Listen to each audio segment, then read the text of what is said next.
Kita ke informasi berikutnya pemirsa. Keluarga korban Dr. Aulia Risma Lestari resmi melaporkan kasus perundungan ke Polda Jateng.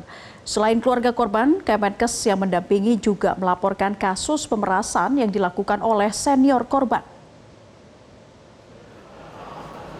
Ibu dan adik kandung Dr. Aulia Risma Lestari dengan didampingi kuasa hukum mendatangi Polda Jawa Tengah untuk secara resmi melaporkan kasus perundungan yang diduga memicu kematian Dr. Aulia.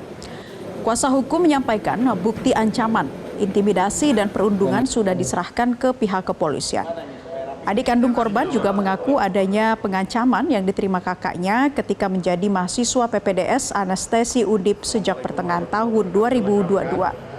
Laporan ini diharapkan segera ditindaklanjuti agar korban-korban lainnya juga dapat melaporkan kasus perundungan pada program pendidikan dokter spesialis anestesi Universitas Diponegoro, Semarang.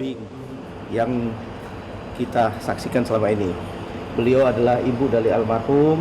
Beliau dari mulai tahun 2022 beliau masuk menjadi anggota PPDS. Itu sudah mendapatkan jam belajar yang tidak normal, Bang Hotman. Beliau harus belajar mulai jam 3 pagi, sudah harus berangkat ke rumah sakit atau berangkat ke kampus sampai dengan pukul 1 setengah 2 malam, setengah 2 dini hari. Itu setiap hari. Hingga hampir setiap hari beliau mengeluh kepada orang tuanya, ada voice-voice yang direkam, beliau nangis, kecapean, kesakitan, hingga melemah sampai beberapa bulan beliau akhirnya jatuh di satu jalan, masuk ke selokan, kena saraf tulang belakangnya, sempat dioperasi juga.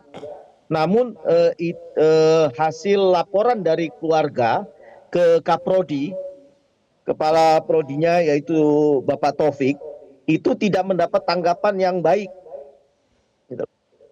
Jadi justru almarhumah ini tetap mendapatkan tugas seperti pertama dia sebelum dioperasi, mengangkat barang-barang, mengangkat makanan, membagi makanan untuk senior juga, untuk dokter-dokter yang tugas di ruang operasi, gitu loh.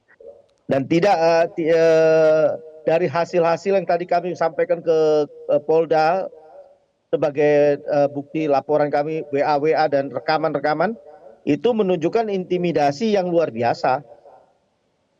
Apakah ada pemicu menjelang meninggalnya? Apakah ada pemicu utama gitu loh?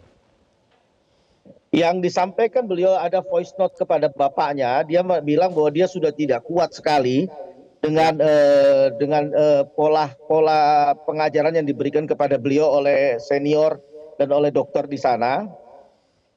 Beliau nangis, beliau merasa kesakitan satu badan karena kurangnya untuk beristirahat. Gitu kan. Ya sekali lagi itu tidak digubris. Pada tanggal 12 Agustus beliau itu masih visit ke ruang ICU. Itu disuruh menyiapkan makanan, suruh menyiapkan mengangkat kasur, mengangkat galon. Gitu loh. Itu keluhan-keluhan almarhumah. Sampai dengan tanggal 13 itu ditemukan beliau meninggal. Dan yang perlu diklarifikasi Bang Hotman, beliau meninggal bukan bunuh diri Bang Hotman. Jadi bukan bunuh diri ya? Jadi, bukan. Jelajahi cara baru mendapatkan informasi. Download Metro TV Extend sekarang.